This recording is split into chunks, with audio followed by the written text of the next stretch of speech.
Well, and that shows what a good person you are. And that shows what a good person you are. You just heard Taylor Parker confess. But to understand what that sentence actually means, you have to go back 41 minutes. Back to the very first thing she said in that hospital room. Because what you just heard wasn't the beginning of the truth. It was the end of 41 minutes of lying.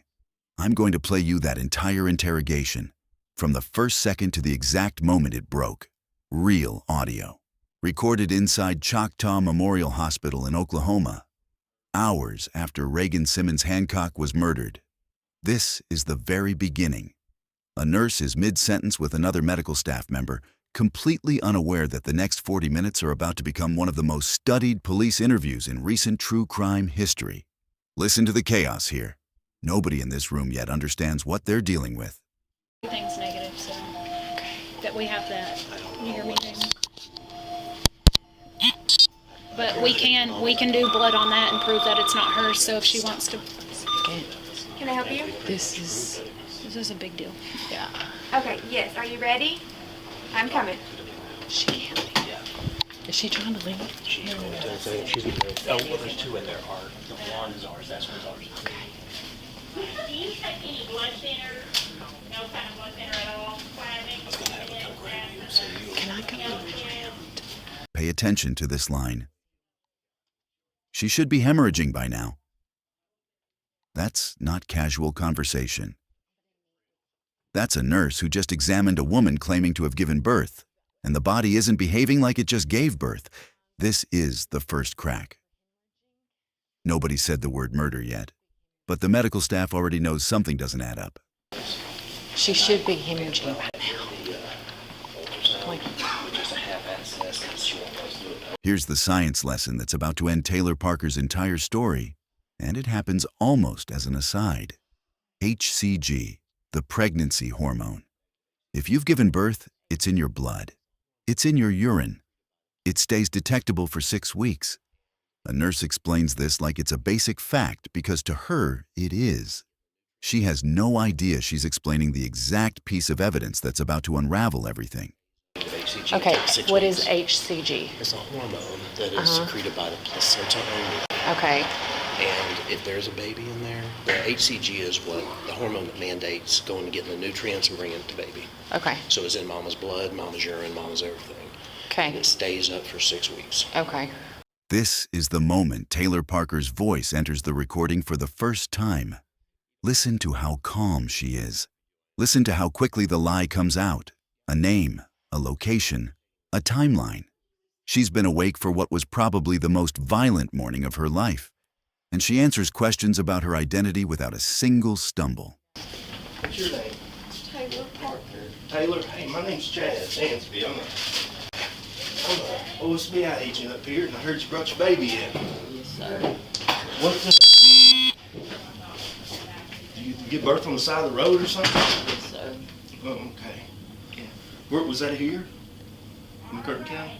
No, it was in DeKalb. DeKalb down in Texas? Yes, sir. Oh, okay.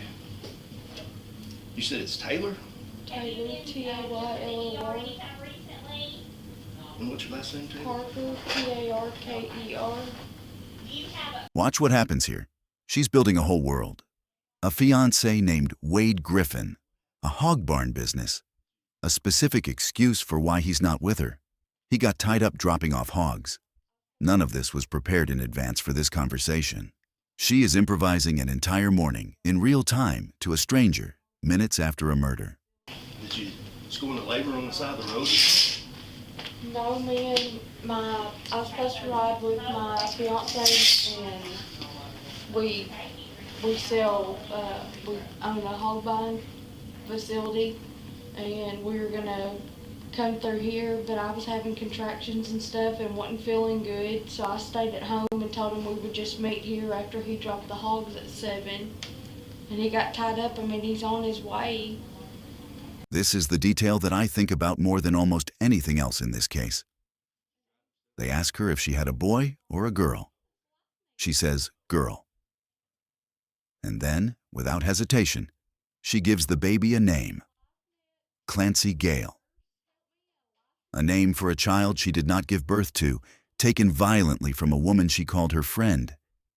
And she names her like she's been planning the nursery for months. Because she had been, just not with this baby. Did I do something wrong for them bringing me over here? What did you have? Did you have a boy or a girl? A girl? A girl. Okay. Did you have a name yet? Clancy Gale. Clancy Gale. That's a nice name. It is a nice name. You have any And then she adds more children that don't exist in this story. 2 more kids. Specific ages, 10 and 6. This is what compulsive deception actually sounds like when you hear it raw and unedited. Not hesitant, not stammering, fluent. I have 2. do you? How old? Emerson's 10 and Trey's 6. Oh, wow. So, going from 6 to a newborn, huh? Now everything changes. This is OSB agent Chad Gore identifying himself for the first time. And listen to exactly how he opens. He doesn't ease into it. He goes straight at the hysterectomy, straight at the fake pregnancy. Watch her response. What do you mean? That's not confusion. That's a woman buying herself half a second to think. I'm just going to be up front with you. I've been talking to the DA down in Bowie County, and they've been working on a case down there. And we know that you had a hysterectomy some time back, and that you claimed to be pregnant for a while, but that you really weren't. So we're trying to figure out where this baby came from. But you didn't give birth this morning. What do you mean? That's what I just said. You didn't give birth this morning. And we want to know where this baby came from. That's why I'm here. This next exchange is almost unbearable to listen to, knowing what we know. He tells her the doctor is going to check her, and that he can tell in about a second whether she gave birth. And she says yes. He's going to find that you gave birth this morning. She says yes, with full confidence, knowing it is biologically impossible. She has had a hysterectomy. There is no version of this where the doctor finds anything other than the truth. What's the doctor going to find when he comes in and checks you? Is he going to find you just gave birth? They can tell. When he looks, he can tell in about a second if you gave birth or not. Okay. So is he going to find that you gave birth this morning? Yes. Okay. He'll be here. I want you to really listen to this next section because this is Taylor Parker's first true contradiction under direct pressure. He lays it out plainly. Hysterectomy, no pregnancy possible, a newborn she can't explain. And she still says yes, she still gave birth to this child. This is the lie holding on by its fingernails. But the information I've got is you've had a hysterectomy in the past, and if you had a hysterectomy, you can't be pregnant. And you came into a hospital with a newborn. We want to know where this newborn came from. Okay. So you still saying it came from you? Yes. Okay. Because we can do DNA on it and be able to tell pretty quick. It won't take long at all. They have the placenta, and they can see if the placenta matches. Okay. So you gave birth to this child? Yes. This is the doctor's exam. Listen to the silence here. This is the moment science enters the room, and the performance has nowhere left to hide. So, it surely doesn't look like a baby came out of there.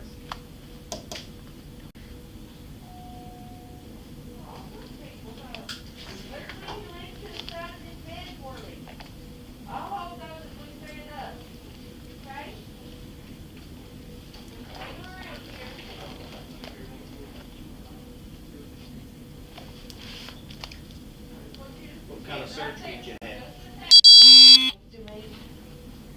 And then I had my gallbladder and appendix removed. Uh-huh.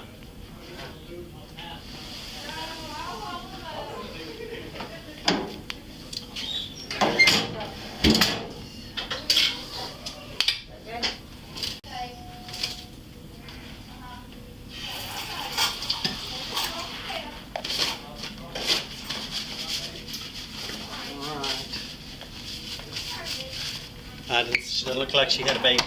It doesn't? No, Okay. does not look like she had a baby there. It does not look like she had a baby. 5 words from a doctor. And everything Taylor Parker built over the past several hours just collapsed in a hospital room in Oklahoma. Does not look like she had a baby there. Ready.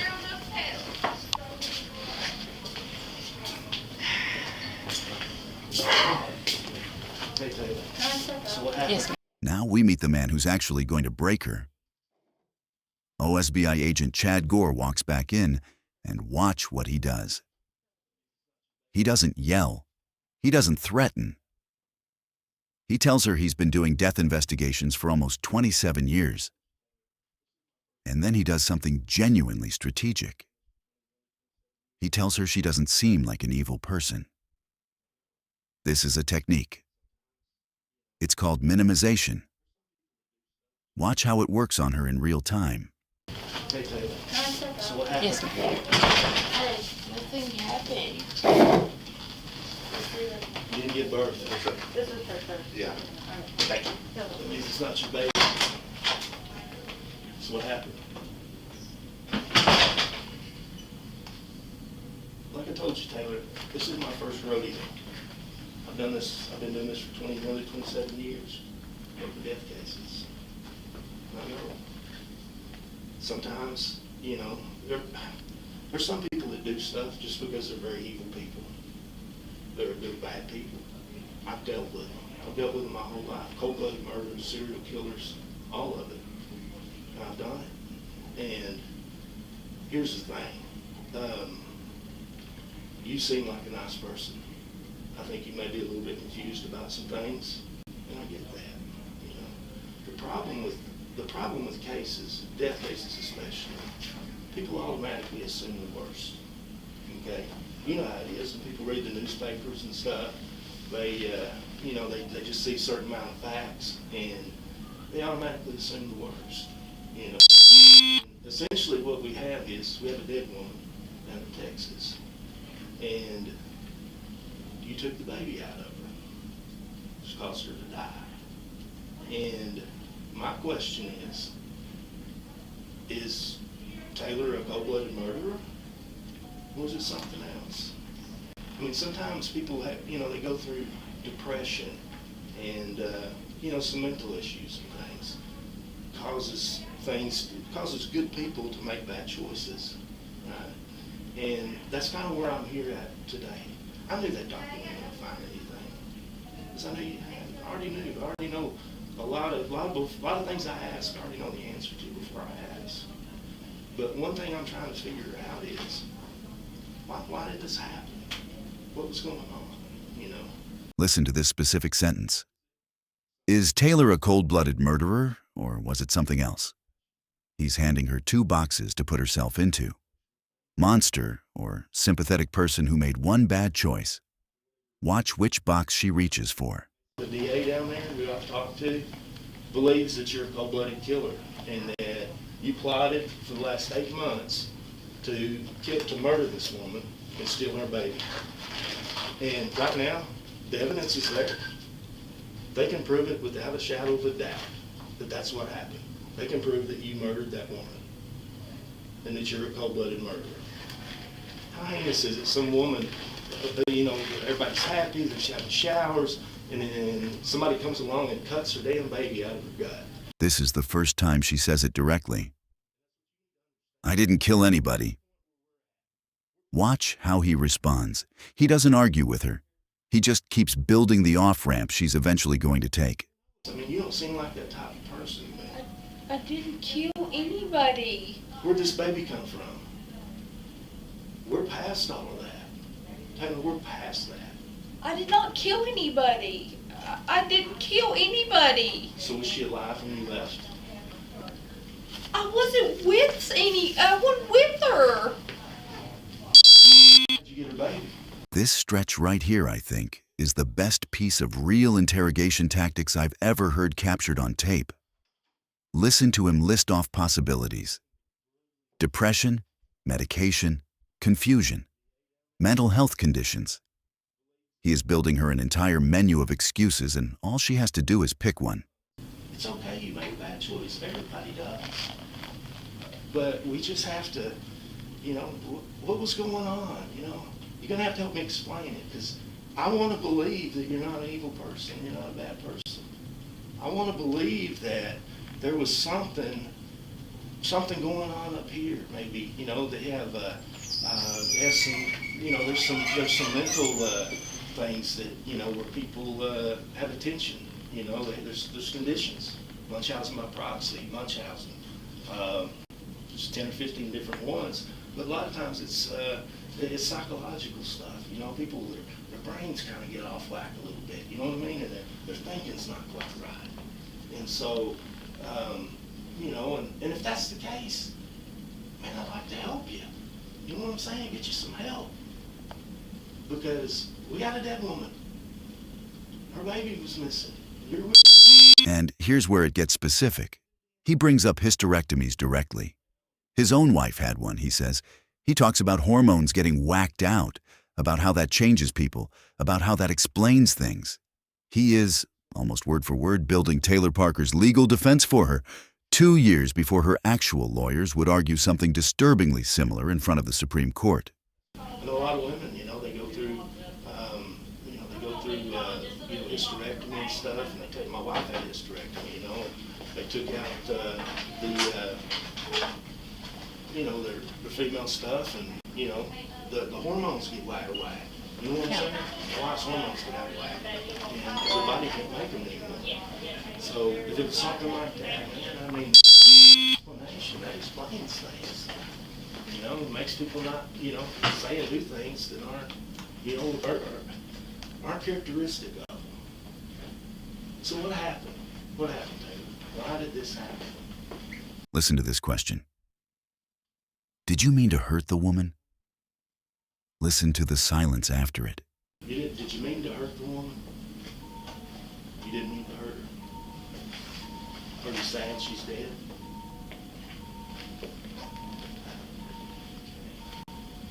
And here. Is it a deal you just wanted a baby so bad it overpowered your brain?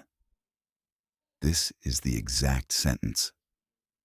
This is the script he's offering her. All she has to do is say yes. Did it just kind of overpowered your brain and everything? My head's been hurting. Your head's been hurting? I had a stroke in 2015.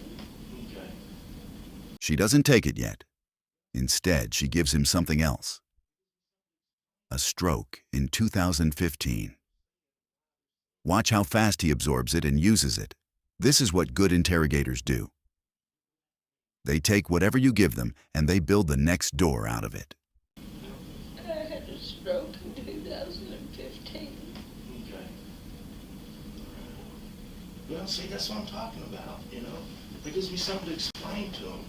Help them understand what they're seeing and why they're seeing what they're seeing. You see what I'm saying? So what happened today? How did this all come about?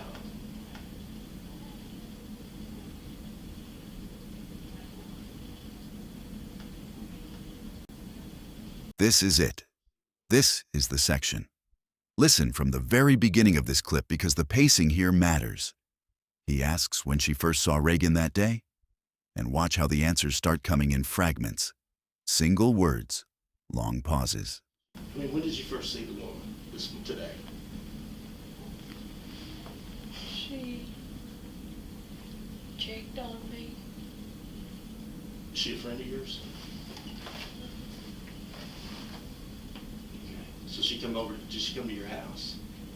She told me to come over. Oh, so you went to her house? Okay. What happened then? Don't really remember. Yeah, come on now. Yeah, you do. Yeah, you do. So what happened? You go over to her house and what happened? I remember pulling up.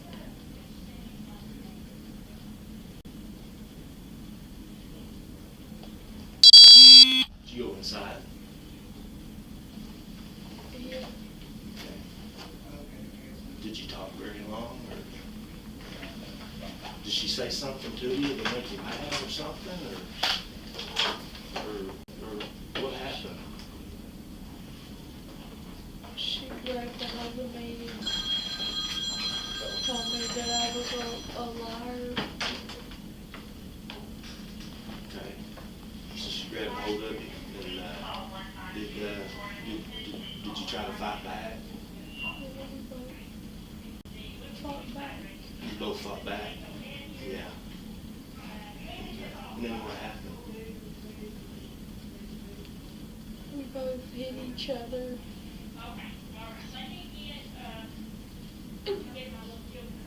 And she hit her head on the table. She hit her head on the table. Okay. That's okay. Hey, that stuff happens sometimes, you know? Stuff happens. It's all right. So what happened then? She dragged the hell out of me. Don't tell me that I was a liar. I want you to sit with that sentence for a second.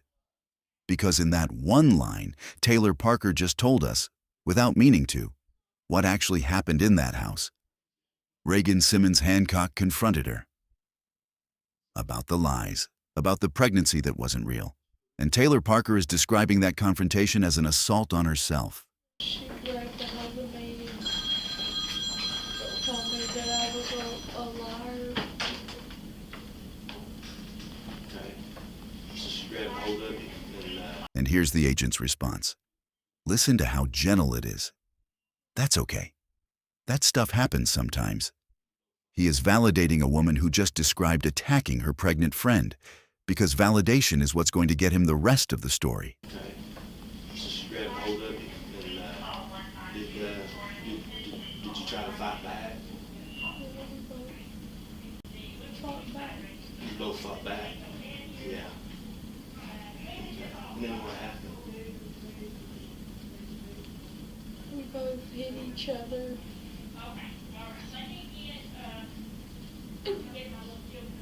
And she hit her head on the table. She hit her head on the table. Okay. That's okay. Hey, that stuff happens sometimes, you know? Stuff happens. It's all right. So what happened then? This next section is the one I told you about at the start of this video. Listen carefully. He asks if Reagan died when she hit her head, and if Taylor was trying to save the baby. And then, listen to this answer. Do you think she had died when she hit her head? Is it a deal where maybe she, when she hit her head, did you think she died and you were just trying to save the baby? Yeah. I And I really wanted the baby. I understand that. This is it. This is the sentence you heard at the very beginning of this video before you knew anything about how we got here. Yeah, and I really wanted a baby. 5 words. That's the confession. Not a detailed account. Not an admission of every specific act. But it's the moment Taylor Parker, for the first time in 41 minutes, stops denying and starts explaining. Listen to it again. Now you know everything that led to it. Yeah. And I really wanted the baby. I understand that. That's okay. Well, and that shows what a They good took person it you are. away from me. That shows what a good person you are. That shows what a good person you are. Read that again. The investigator just told a woman, seconds after she admitted to taking a baby from a dying woman, that it shows what a good person she is. That is not a compliment. That is a tool. And it worked, because listen to what happens next. That's okay. Well, and that shows what a They good took person it you are. away from me. And that shows what a good person you are. Now he asks the question that will eventually become central to the prosecution's entire case at trial. Did she use a knife that was already at the house? Or did she bring one? Listen to how she responds to this specific question, because this is the line between an impulsive act and a planned one. Do you remember if you, do you remember if you used a knife that was from her house, or did you have one already? Do you remember? baby had to come out of her, right? So how'd that happen? Don't remember what she grabbed.